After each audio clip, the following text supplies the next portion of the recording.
they're foraging for nectar and water and tree resin and pollen.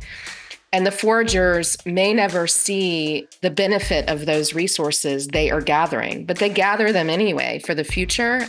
I love this lesson. Like, what does it mean to engage in practice and work for a future that I may not see? Welcome to Point of Relation with Thomas Hübl, a podcast that illuminates the path to collective healing at the intersection of science and mysticism. This is the Point of Relation.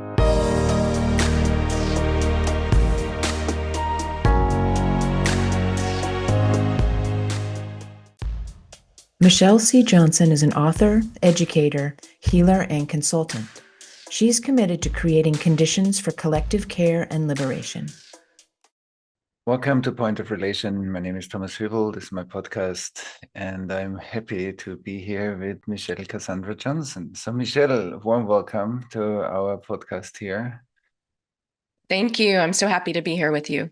Yeah, you were also part of our summit this year. Yeah. Thank you for that. And you made a great contribution. So lovely. And I think we have many things in common, obviously, that we are passionate about, and we will unpack that. But as I've heard from you, you are a beekeeper. And Yes. so that immediately caught my attention. So maybe tell us a little bit about that, because that sounds fascinating. Yeah. So I'm really glad that we're starting with this because I'm in North Carolina and the weather is the mornings are colder and the bees are preparing for winter.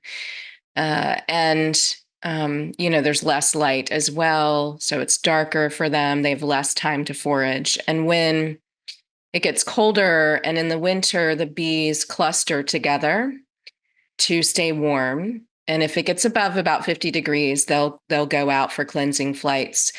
But it takes energy to break the cluster and then recreate the cluster.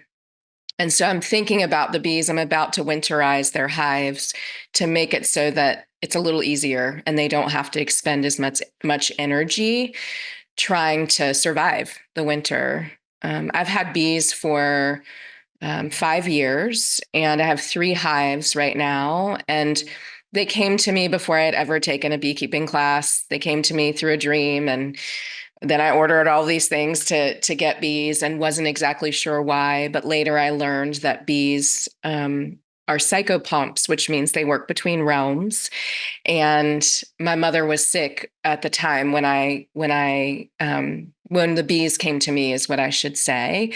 And so the thought was that they were showing up to help her transition. She didn't. She's still here in physical form, but we thought she was going to. So that's how they came to me. And as I'm thinking about this winter, I've gotten many hives through winter, and some haven't survived winter because of climate chaos and untenable conditions. And, the ways we're asking the ecosystem to adapt in ways that are just not reasonable. They can't adapt fast enough. I'm thinking about the time on the planet and this, yes, the cycle and season of winter and darkness, and also what it might mean to weather the winter, given the cultural context, the political context. The ground feels like it's shifting in ways they don't necessarily feel new. And there's something different about this time. And maybe it's the pace at which things are happening. And the information and how I'm receiving information about the ground and the way it's shifting. And so I've been sitting with the bees and thinking about what they do to survive winter and what we can learn from them about weathering winter, and even conditions that are really difficult to weather, and the lessons they teach us about collective care, because bees are superorganisms. So an individual bee doesn't think of themselves as an individual bee. They think of themselves as an extension of the hive. And often I wonder what it would be like if humans thought in the same way and operated from this place of, I am an extension of you. I'm an extension of all time and space and everything that has been. I'm an extension of the human and more than human world. So that's a little about the bees, and also an offering about who I am and how I show up in the world and what I believe and strive for. Mm-hmm. Wow, that's beautiful. Like there are so many questions that come up in me when I listen to you. One is, you said before like that when bees go through the winter and then with climate change, their regular process is being disturbed. Can you share a little bit more how it's being disturbed?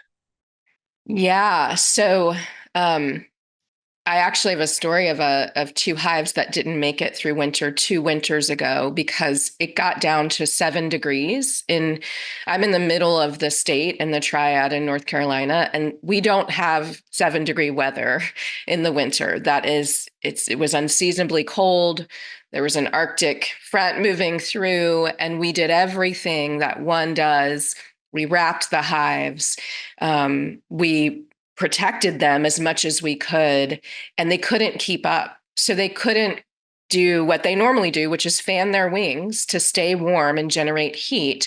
It wasn't enough to match 7 degree weather, which in this region they're not used to experiencing. And so both hives died. And the way I knew they had transitioned was I had a dream about them and then went out to the hives. That's how my bees let me know something's wrong. It's through dreams, or to check the hives, to make sure everything's okay. And I just knew they weren't alive anymore. And that was true. And so, you know, I'm not sure and I'm saying we and including myself, I'm not sure I think about all of the actions that I take every day and how they're contributing to climate chaos. While I feel heartbroken by climate chaos, there are many things I do and ways I participate in systems that contribute to climate chaos and disrupt the bees and the larger ecosystem and ecologies. And I wonder what it would be like if humans thought about the actions we take daily that are disrupting the balance of the ecosystem, which, we know that the ecosystem wants to be in balance and that's what it's striving for. So the bees were doing what they normally do, fanning their wings, but it wasn't enough to meet the changes that we have contributed to as we think about the climate. And so they couldn't make it through winter. Um, so that's an example of disruption in that way. There are other, chemicals that contribute to colony collapse and how people keep bees too. I am a much more of a natural beekeeper. I'm not a commercial beekeeper. It's not how I make my living, right? I'm relational with them. I feel like, they're part of me and I'm part of them, and I want to be a student of them and not Mhm. extract from them. So I also feel like that is a way that's a way to actually disrupt the chaos that's happening on the planet, to figure out how can we be relational, which they've taught me a lot about. Yeah, that's beautiful.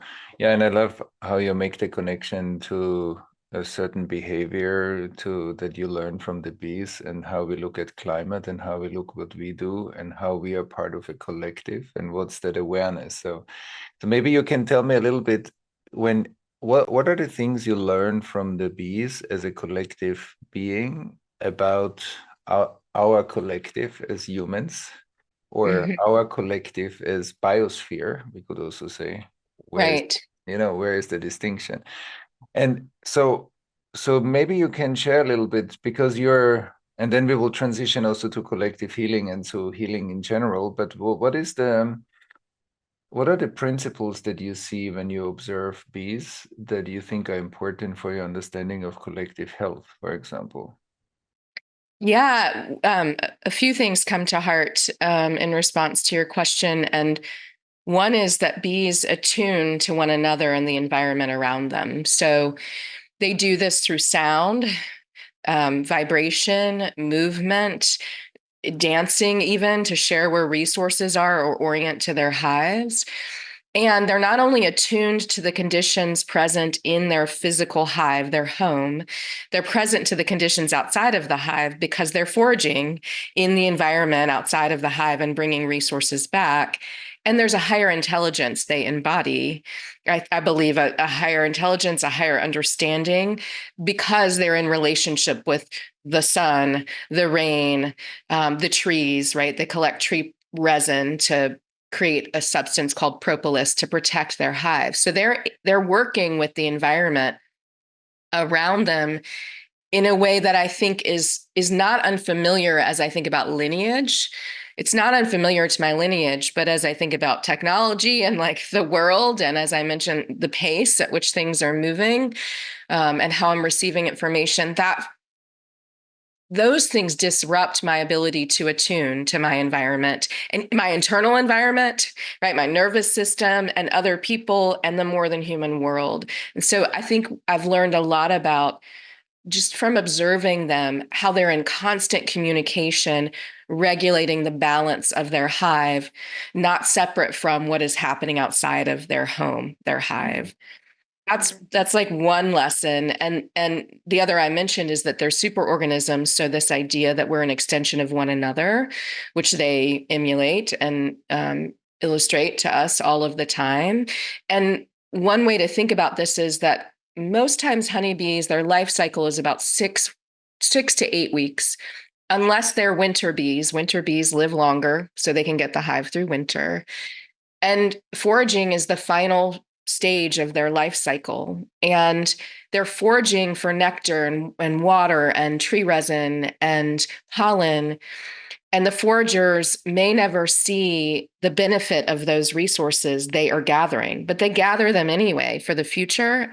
I love this lesson. Like, what does it mean to engage in practice and work for a future that I may not see? It just, that is such a profound lesson from them. And finally, and there are many, but finally, what I'll share is that everything they create is medicinal. So honeycomb, propolis, the nectar that they transform and alchemize into honey, even bee venom, which I don't collect bee venom or use that in some way, although some people do that. I don't take that resource from the bees, but everything about them is medicine. And I love to think about, what is my medicine, right? What is your medicine? What is our medicine? What is our offering? So those are a few lessons. Amazing. First of all, I love to listen to you and to feel your passion and your care and your love. It's beautiful to listen to you, and I can feel how you're in it, like you're really in it, and that's lovely. You transmit it. So that's beautiful. And I think you said again so many things that but let's focus on one thing that you said is the when you see that things are happening too fast. You said it 2 or 3 times that the speed of life is too fast and adaptation is not easily possible. Maybe you can speak a little bit to, when we translate this to what we see right now in the world. So what do you see are effects of too fastness in our world, and what can we pay attention to or do to work with that consciously versus being unconsciously enrolled in too fast? Yeah, thank you for the question. I have said it a few times, so it must be present, right? Really present for me. And I've thought about it before, and I think it is, mid to late November right now, on the heels of an election in the US. And I feel like I'm more present to it now because every day I feel like the chaos I am responding to as I work with people and hold space for healing, and the chaos that I just am responding to internally, that it feels more intense. And it's not that it's new. The patterns that are showing up, that we might be responding to now, don't feel new to me. And as I mentioned, there's just an intensity about them, and the fast pace feels connected to, in my experience, how systems like capitalism want me to be distracted and consuming, so I'm not attuned to what's actually happening, right? If I actually felt into, when I go outside and sit with my bees or the trees or the ravine that's in my backyard, right, or feel my feet on the earth, there is a natural pause and slowing down and connection that happens. When I am consuming in a way that's very transactional and not relational, I'm distracted from the way I'm connected to all things. And I can look on my phone right now and receive updates about almost anything. And I remember a time when I didn't have a cell phone and I didn't have a computer and I didn't have Yeah, me too. email. Right? Exactly. Like Exactly. people somehow communicated with each other and we showed up and like met each other and had conversations and had circles and did rituals with one another and were in ceremony. And I know those things are still happening now. And there's so much in the way that, in my experience, culture works to pull me away from my center and really the center, which, and what I mean is the way we are interconnected when I say that in this moment. And I love technology. And also it feels like I can be distracted 24 hours a day if I wish. And I have to work consciously to remember that I belong to this earth, right? And that I belong to others and everything that has been. And that for me only comes through a pause and a slowing down and a turning away from everything meant to distract me from the truth of who I am, which is in deep relationship with all things.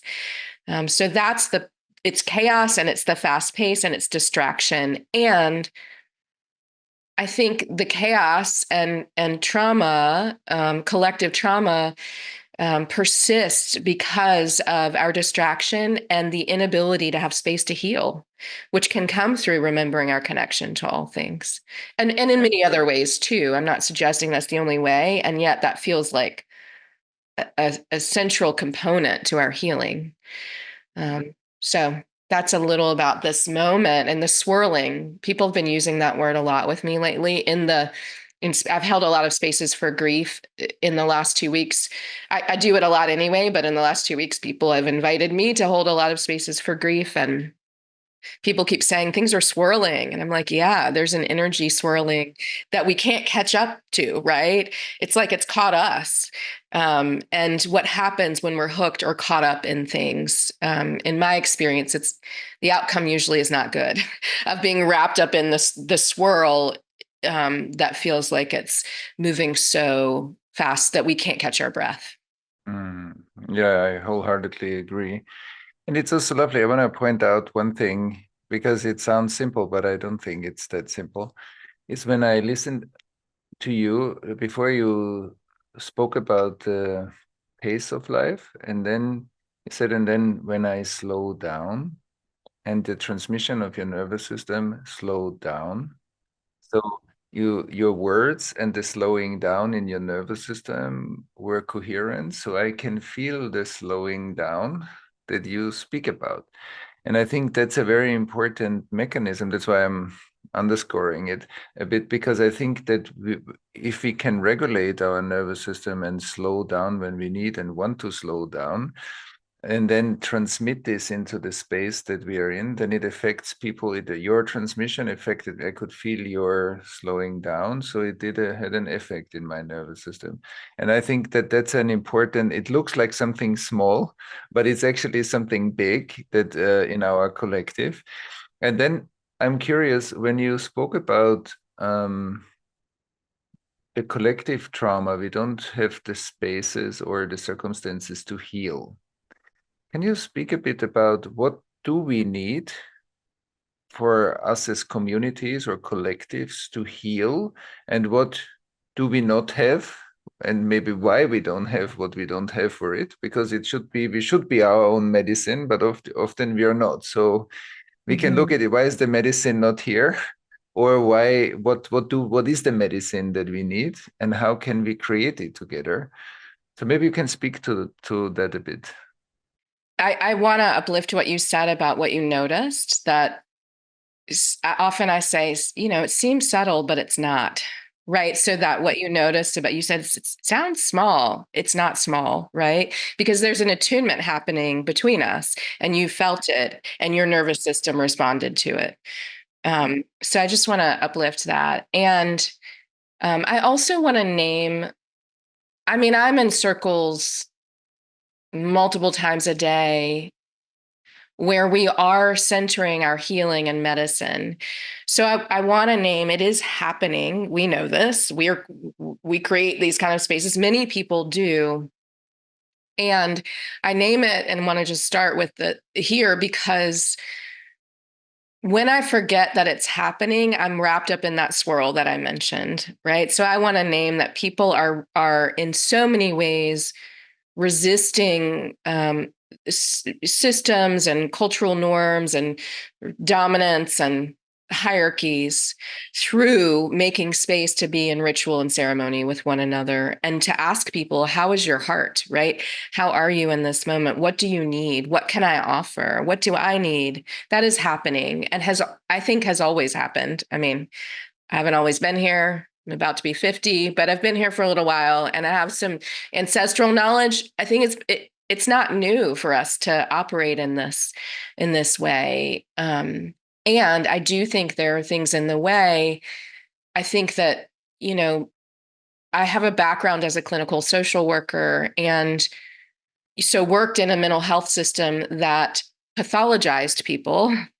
I love social workers. I love being a social worker. And yet the system I was in and the way I had to diagnose people and to get paid from insurance and just all of the interactions, it was based on pathology instead of looking at the system of mental health and saying, what is the pathology present in this system that is causing us to be unwell or not have access truly to what we need to heal? And that's just one example. So I wonder what would happen if we looked at not just within mental health, but other systems, larger systems that people make up and enact, right?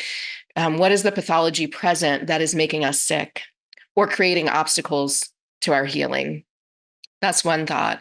And I also notice in the spaces I hold, it just happened yesterday, think what they're doing what they're offering as a contribution to collective liberation and healing isn't enough. And so I think there is a narrative about a lack of enoughness, which can inhibit people from engaging their medicine for their own healing and the healing of the collective.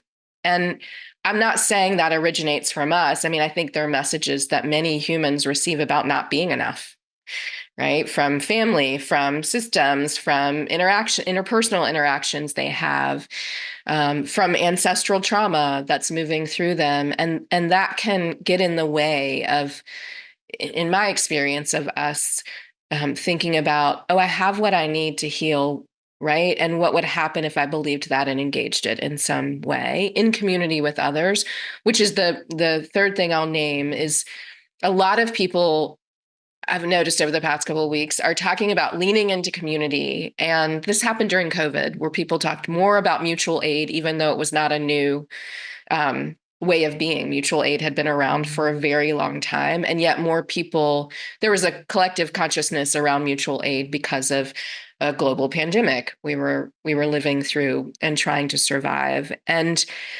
that the flavor of what's happening now of like lean into community feels connected to that for me. And I think it's true that I am never not in communion with the planet, my ancestors, humans, the more than human world.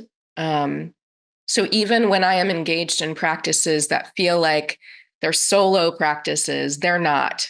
There's something else supporting me. And I invite people to remember that, and also to engage and be in community with one another in working with rituals and in ceremony, and showing up authentically as we are and being received by one another. That feels like part of the healing too.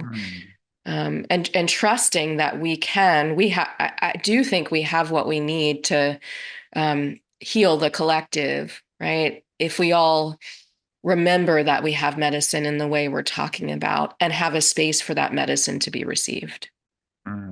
Yeah, beautiful. Hi, friends. This is Michelle, producer of the podcast, and I'm here with Thomas. We want to take just a brief moment to share with you about Thomas's upcoming 5-month live online course called the Ancestral Healing Code. And we have a special discount for you, our listeners, so stay tuned. Okay, Thomas, can you share with us what the Ancestral Healing Code means to you? Yeah, Michelle, thank you. Yes, I think the Ancestral Healing Code is is a way how we immerse ourselves into a deeper awareness process around our ancestry, both ways. One way is backwards in time, so to speak, to get to know the deeper information that is stored in us according to our ancestry and what we can do about it to heal it, liquefy it, and bring more movement into our own past. And on the other hand, it sensitizes us also to be more in tune and in touch with the future generations, which is also part of our own inspiration in life. So it actually embeds us in a bigger tradition that we call life. And why is this work important at this moment in time? Yeah, in this moment in time, I think we are opening ourselves again from being hyper individualized to reclaiming our interdependence, which means that we are much more relational beings, and life is much more relational than just a separate particle. And having more awareness of our ancestral dimension also allows us to further and deepen our individual healing work. So whatever issues we carry, some of them resolve easily, but some of them seem to stick around for a long time. So people go to therapy and some issues simply stay kind of pretty much the same. And I think if we open the map, we can see that we can liquefy some of them by looking at our ancestors and what our ancestors went through and increasing our awareness, which creates more freedom, more capacity to be creative and relational in our lives. Thanks for sharing, Thomas. It sounds like a really meaningful journey to be on with other community members. And for all of you listening, the course begins this fall and will include some really amazing expert guests like parent-child teams, Dr. Gabor Mate and his son Daniel, Vanessa and Giovanna Andreotti, and Rick and Forrest Hansen. And we're really excited to offer you, our podcast listeners, a special $200 discount for this course. So to learn more and receive your discount, you can visit ancestralhealingcode.com/podcast. Now back to the conversation. Yeah, again, so many different routes I know. to go from here. And yeah, I want to just pick scarcity for a moment, like the feeling of not enough. And I think this is very interesting to me, that how, because that's what I also experience in our communities and our spaces that we open up, that at the moment we feel more seen, like the scarcity or the lack of not having been seen, or the collective trauma that has like, it's like a vacuum. It needs support, it needs safety, it needs love, it needs protection, it needs something that wasn't there maybe for hundreds of years. And so when it opens up, it's like all the air of the room wants to go into this space. And I think that's a very important point, how we honor that there is a lack, and at the same time not be sucked into the vortex, because then, all around the world there is a lack of something, because trauma creates a lack. It's like a lack of something. And so I want to highlight what you said, like how spaces around healing or collective healing learn how to work with that lack in a good way. And you spoke about your version, but that I think that's an important point, that sometimes then if we are not aware of it, and we start to struggle with it, and if we are aware of it, so we can navigate through it and honor that there is a lack and not be sucked into it personally and not collectively. So I think that's important. And if you want to say anything about this sense of, because trauma happens often because there is a lack of safety. Right. There's a lack of protection. There's a lack of love. There's a lack of relationality. When it happens, usually is an expression of that lack. And yeah, maybe you have any thoughts on that? Yeah, I appreciate you highlighting it and naming how it shows up, and can take over a process that really is focused on our healing. And what is coming to me is, often I think about the void, the mystery, that which I cannot see but can feel and sense. I may not be able to touch it. I also think about spirit and spirit forward work. And so I wonder about in the spaces you're talking about what you named is true, right? That lack is connected to trauma and people are reeling from that in some way and can be consumed by that, right? Which gets in the way of healing. I mean, I've seen it time and time again. And it's exactly what I said when I said I'm never not in communion with the mystery, right? Whatever that is. It makes me wonder about in these communities and circles what it means to lean into what we don't know or we can't remember, right? Not yet, or we can't see it. There's such a fixation on the tangible, I feel, and results. And I need to hold this. And as I age, I've like fallen in love with the mystery. I'm like, yeah, the darkness, the void, the mystery, the stars, the larger cosmos that holds me, spirit, the things that I know are around me. And I trust that there is some unfolding I'm not in charge of and I'm part of. And I wonder if that in some way would be medicinal and supportive for this lack that shows up. And it's difficult. I talk about the mystery all the time, and people are like, what? I'm like, there's this other force that's happening and unfolding, Mhm. and we're part of it. And we don't have to know everything. I don't feel like I have to know everything about it. I just have to know it's there. Yeah, absolutely, absolutely. I think it's a beautiful like response also, because the more we are connected to that mystery or that unfolding, that gives us a great resource to be with the pain and all the other aspects of trauma. Definitely. Yeah, that's beautiful. So what are the main principles that you think through your work you distilled? So if you saw many people, if you did many circles, if you did many, hold many spaces, what what if you were to describe some of the principles that you distilled over the time, over the course of your work so far? What are there certain principles that you can name that seem to work?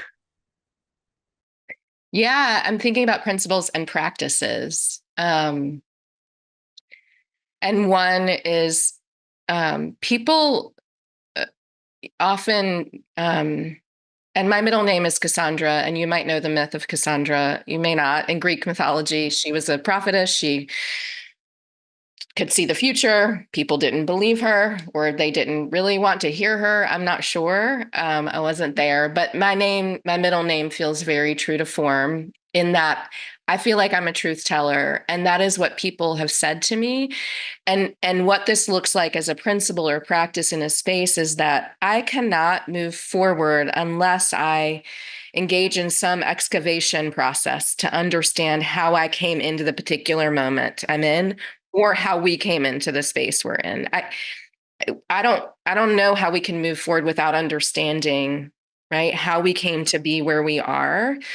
And when we try to move forward without that excavation process, more trauma happens, more harm happens. I mean, I don't know, that will probably land with people. That's what's happening. And so that feels like just a principle and practices. I've built practices around that excavation process. So I'm not trying to re-traumatize people.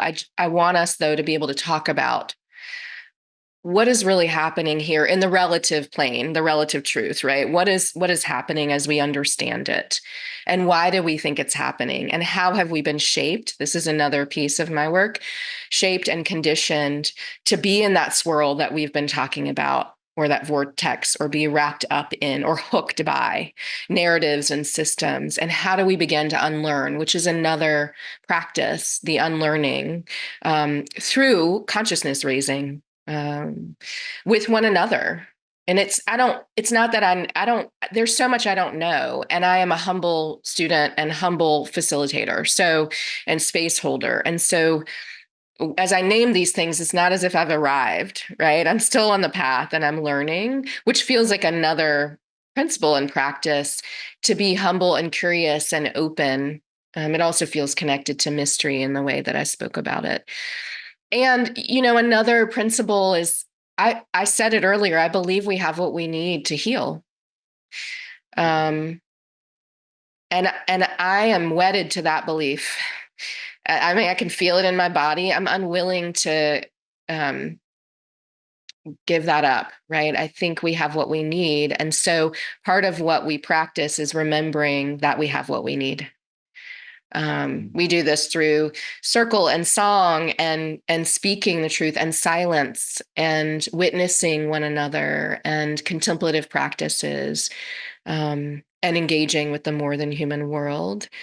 And, another one that's coming to me is about grief. I do a lot of work around grief, and in the excavation process, often what arises, trauma and grief, or when people realize the world is not what they thought it was, right? Our paradigm has shifted and the ground has shifted underneath us. And I don't think we can bypass grief. And so a principle is to make space for grief and understand how my grief is in connection to your grief, that it's not happening in this isolated way.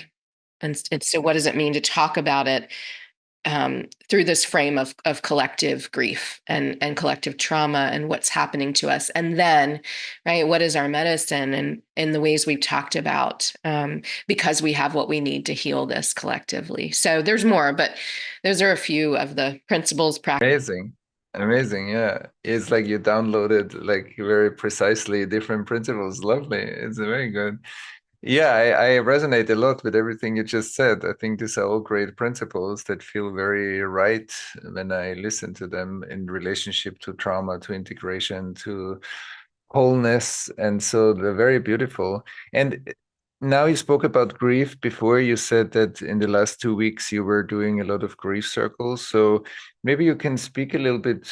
What's the need right now in this moment that the political landscape has shifted?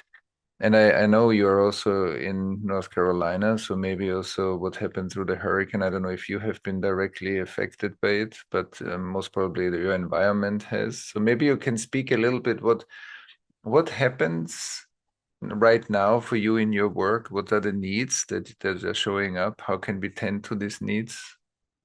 Yeah. Yeah. So as I mentioned, I'm in the middle of the state. I'm about an hour and a half to 2 hours from the areas that were most affected by Hurricane Helene. Um, and I've been to both Boone and Asheville since the hurricane, and been involved in with some groups doing work on the front lines with people, and also thinking about what support can we offer to folks. And your question is making me think about recovery and how long it takes to recover from the hurricane in this political moment we're in, right, in the cultural context. And sometimes I'm going to talk about the hurricane, that people are rebuilding people's homes, and their spaces, and businesses are trying to rebuild, and people are trying to ensure that folks have water and shelter and food. And there's that recovery, right? Basic needs.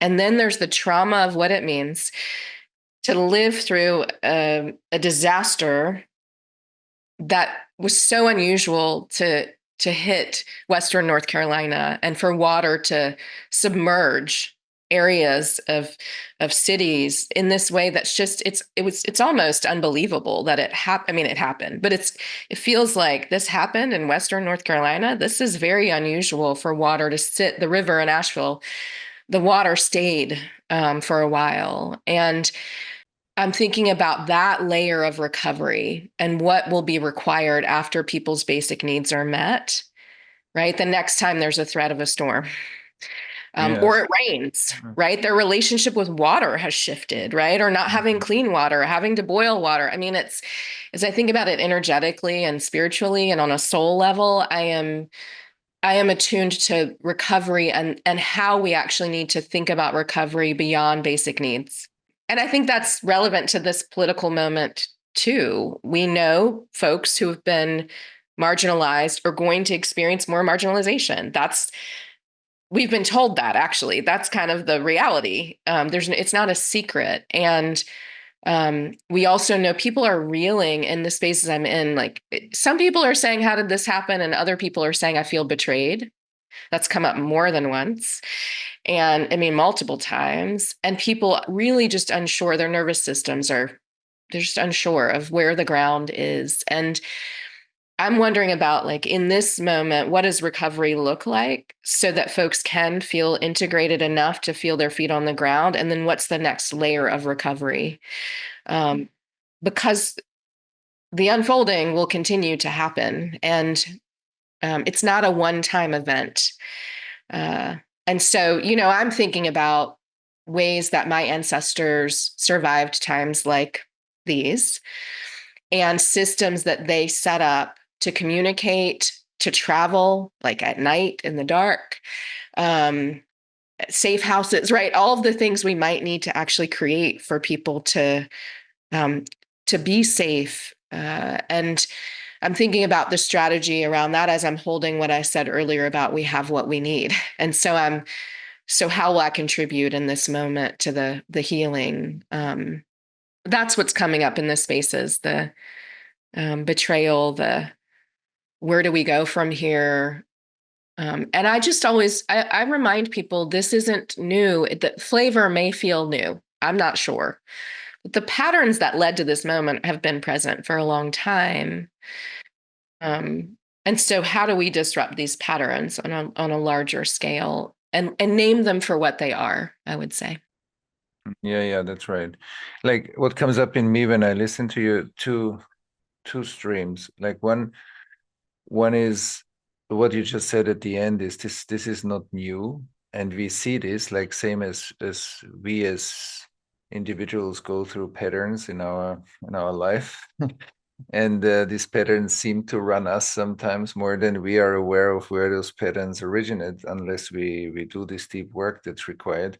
I don't think we have by far any effective mechanism to deal with, like, a collective architecture, like a kind of a collective healthcare system for trauma that is not one-on-one trauma relief work, that is really like a statewide institutionalized space that we can integrate that and stop repeating the past. So I think you're absolutely right. And as long as we don't have that, but we know we need it, because, and if we don't do it, it's not responsible. So how can we all work together that we stop this cycle, really? But for this, we need to go deep into the collective wound to change something that it can literally change, also in the so-called outer world.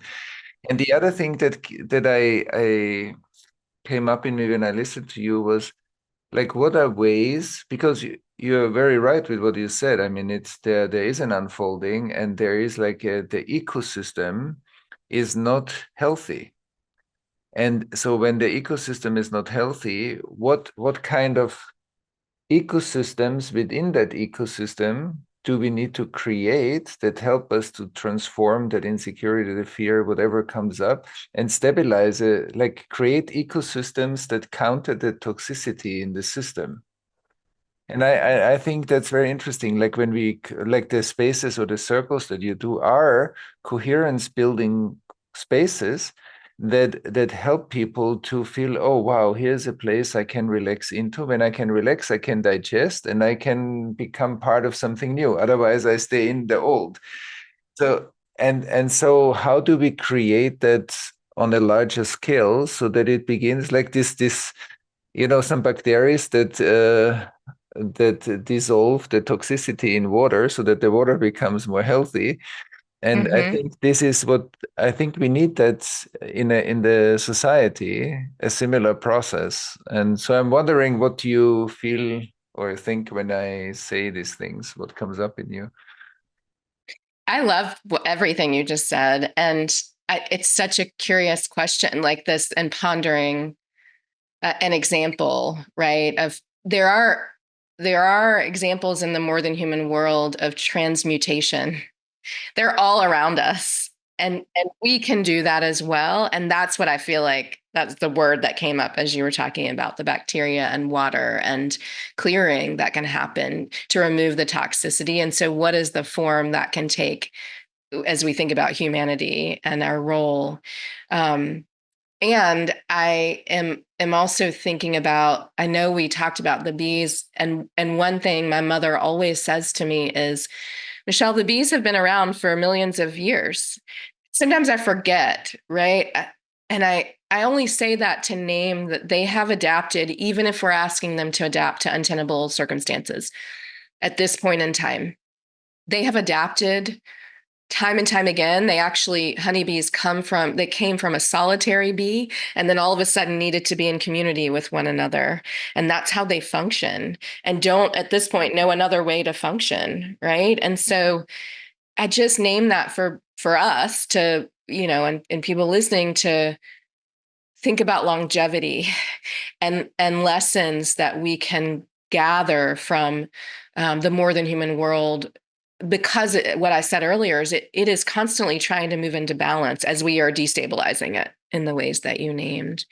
And so even inviting people to think about that, what does it look like to remove toxicity and what's required, right? What do I need to do to create conditions for that? Even asking that question feels like an antidote to and a disruption.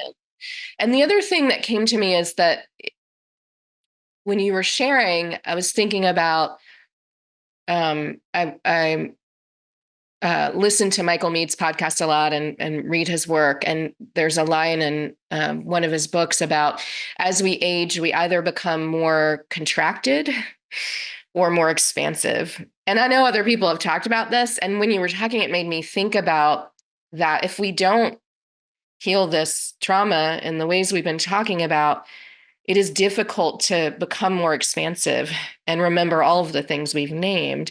And in fact, given the context, a lot of people, if they're moving from their fear and trauma, which is a natural response to what is happening, become rigid, right? And contracted instead of more expansive. And there's a softening as I'm moving my arms back and forth, a softening for me when I open, right? And become more expansive, and a narrowing that happens when I'm more contracted. And so for me, there's something in there about what's required for us to become more expansive and what does softening look like and how is softening an antidote to the toxicity that is present, which by design is trying to make me more narrow through distraction, through consumerism, through whatever it is, right? Overwhelm, to be rigid and contracted and afraid versus like leaning in, thinking about my medicine and also surrendering to the great mystery of it all, doing both at the same time.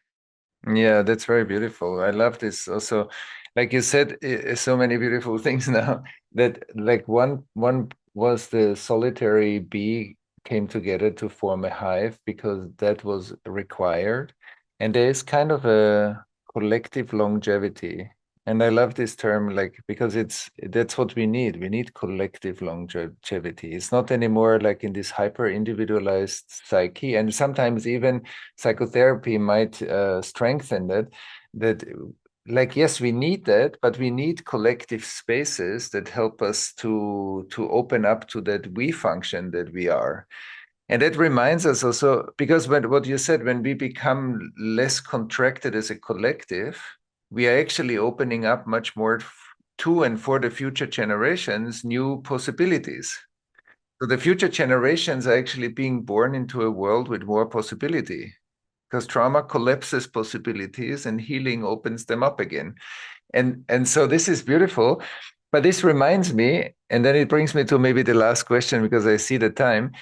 You said before, like the bee doesn't see often the effect of the work. So how do we live a life that opens something up in this lifetime for the next generations, no matter if we see it or not, because we are in tune with that potential future that maybe next generations represent, but also spirit represents for us. And so I'm curious, I think you're also writing a book about Mhm. about bees.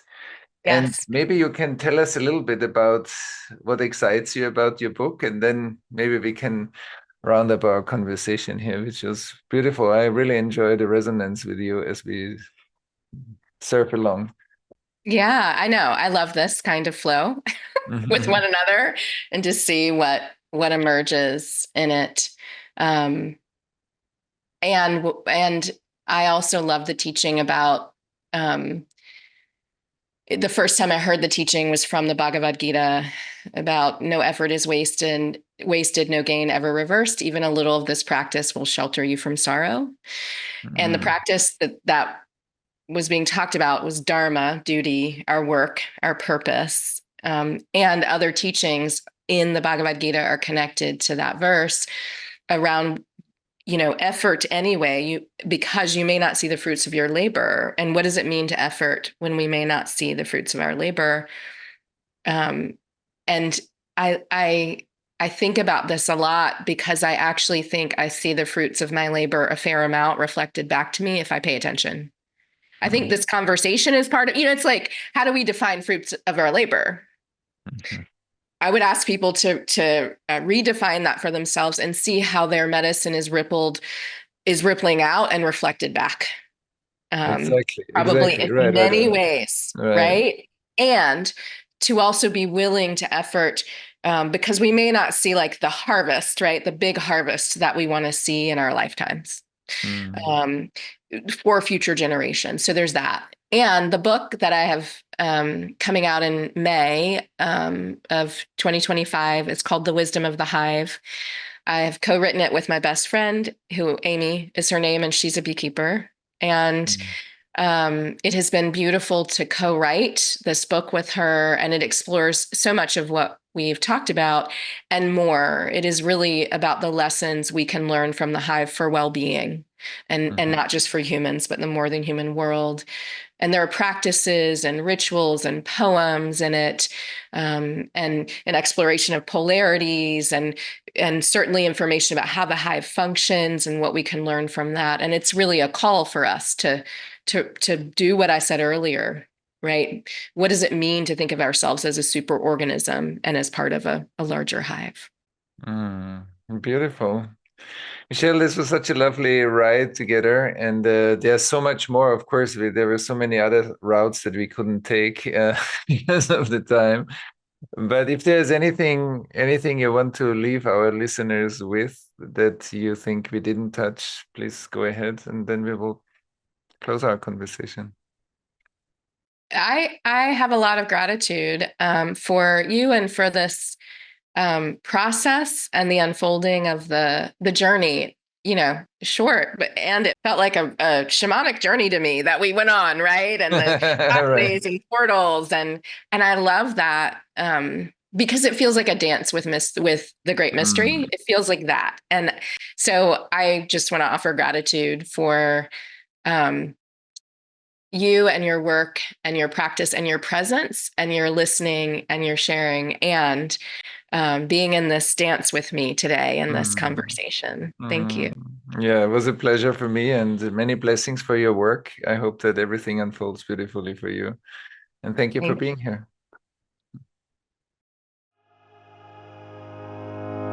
Thanks for listening to Point of Relation with Thomas Hübl.